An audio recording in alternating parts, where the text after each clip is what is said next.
மட்டுமா? அவையெல்லாம் relevant factors, தொடர்புக்குரிய காரணிகள். அதையும் தாண்டி ஆட்சியையும் கட்சியையும் வழிநடத்தக்கூடிய ஆற்றல் எதிர்காலத்தில் அவருக்கு உண்டு. அவர் ஆட்சியில் இருக்கிற ஆற்றிய பணியா? என்னென்ன பணிகளை ஆற்றியிருக்கிறார்? தமிழ்நாடு சாம்பியன் ட்ரஸ்ட் விளையாட்டுத்துறையை வைத்துக் கொண்டு இத்தனை சாதனைகளை செய்த ஒரு அமைச்சரை நான் இந்தியாவிலேயே பார்த்ததில்லை. நெடுஞ்சாலை போடுகிறார் வேலு என்றால் ஒப்புக்கொள்ளலாம்.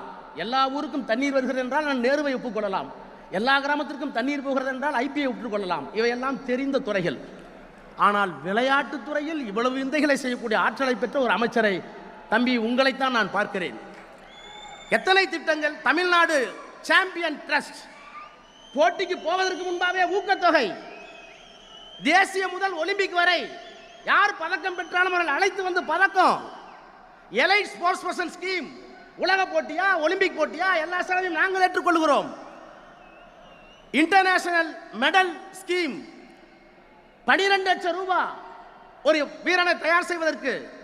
சாம்பியன் டெவலப்மெண்ட், 20 வயதிற்கு உட்பட்டவர்களை எதிர்காலத்தில் தயார் செய்வதற்கு திட்டம். இதையெல்லாம் கூட நான் ஏற்றுக்கொள்கிறேன். சாதாரண சிந்திப்பிலே கூட வந்திருக்கக்கூடும்.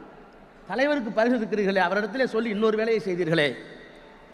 உள்ளாட்சி துறையில் இன்றைக்கு நான் பெரம்பலூரிலிருந்து கிளம்பினேன். கை கால் இரண்டும் நடக்க முடியாமல் குழந்தை போல ஒருவர் நடந்து வந்தார். ஏனையா சொல்லியிருந்தால் நான் வந்து மனு வாங்கியிருப்பேனே, கையில் இருக்கிற மனுவை என்று கேட்டேன். நான் மனு கொடுக்க வரவில்லை, நான் ஒரு பட்டதாரி ஆசிரியர். பிறகு எதற்காக வந்தீர் என்று கேட்டேன். ஒரு லேமினேட் செய்யப்பட்ட காகிதத்தை காட்டினார். உள்ளாட்சி அமைப்பில் நான் இன்றைக்கு ஒரு கவுன்சிலராக ஆக்கப்பட்டிருக்கிறேன். அதற்கு காரணம் உதயநிதி ஸ்டாலின் தன்னுடைய தந்தையிடத்தில் சொல்லி எனக்கு வாங்கி கொடுத்திருக்கிறார். நான் பார்க்கிறேன். நொண்டி என்றார்கள், முடம் என்றார்கள், குருடன் என்றார்கள், செவிடன் என்றார்கள்.